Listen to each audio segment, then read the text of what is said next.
We embark on a journey that begins with 3 chefs in search of other up-and-coming chefs in Philadelphia. We exchange ideas with other professionals, revealing their story through their unique cuisine.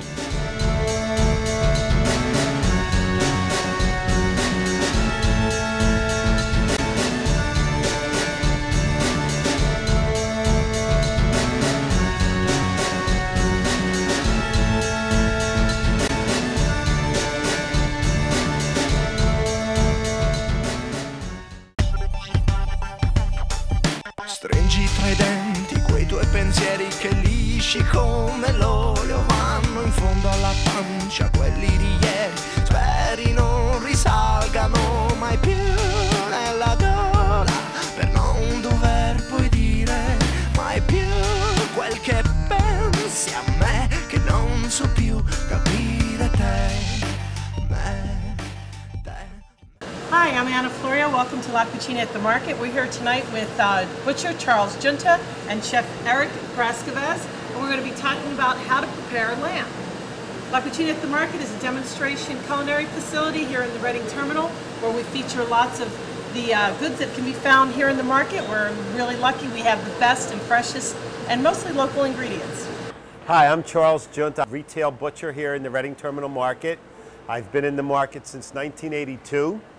And 4 generations into the business. My great-grandfather started on the Italian market in 1900. So I have a little bit of experience in the market. And this is a whole carcass, a 50-pound lamb carcass that's fresh, never was frozen, slaughtered out in western Colorado. This is an all-natural, hormone and antibiotic-free lamb, just fed grain. And I'm going to dissect this lamb into primal cuts and sub-primal cuts and cuts of lamb that you would buy in the supermarket or in a grocery store. So first we're going to take off the back legs. These are the back legs that you would use for roasting or to make lamb steaks for grilling. We also bone the leg out, make a boneless leg of lamb roast, make lamb London broil, lamb for cubes, for kebabs, a whole lot of great different things. Now we're going to take the front portion off. My hand, as I measured that, is just equal to about the 4th rib, which is where we want to make our cut. You want to make an 8-rib rack. Okay. So you want to leave 4 on the chuck, 8 on the rack, 1 on the loin. What I'm doing is shaping the rack. Okay. This is going to be a Frenched rack of lamb. This here is the ribs, like the breast part, which is used for lamb ribs. And then this here flank area is not really desirable, but it's good for grinding. You could use it in sausages and ground lamb to make meatballs or whatever you would need a ground product for. Now, as you can see, that looks kind of like a lamb chop. This is called a hotel rack of lamb. Flank. Flank. Now we have a trimmed loin of lamb. There's the loin lamb chops, and they look even more prevalent right there because you can see the tenderloin. This underneath here on the inside of the backbone is the tenderloin, lamb tenderloins. This would be a filet mignon of lamb right here, these 2 pieces. So now we have legs, loins, racks, the chuck. Lamb is more expensive than beef for the most part. However, it's not unreasonably expensive. Do you actually create your own cuts sometimes? Well, experiment with the cuts, or you stick to the basic primary cuts? Well, there's a basic way to cut all carcasses. My background dictates that, you know, people from other parts of the world, Europeans and all, want different cuts. They do things a little differently. The meat is broken down much differently in South America than here in the United States or even in Europe. So we do those cuts as well. This is a squared cut chuck of lamb, and we take this here and we make 3 cuts off of this side, and that's a round bone chop, and then we slice 4 to 5 on this side, the way it's cut this way, for the blade.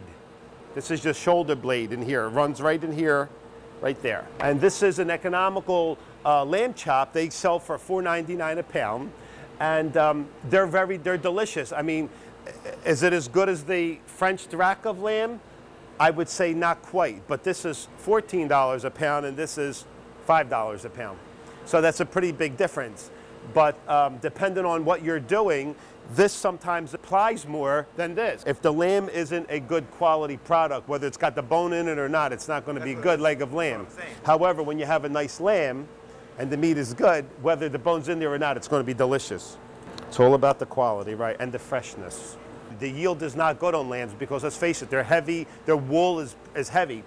So you usually yield like in the low 50% of the live weight. Different breeds of lamb, just like different breeds of cattle, make for better meat. Some breeds of lamb just don't really grow. They get too old before they get to the size to make good cuts. This little blue ink here, you'll see it on the carcass. And first of all, this here goes down the sides of the back of the animal, shows the grade and the yield. It's a little bit easier to see here. This is a yield 1, which is of the best yield.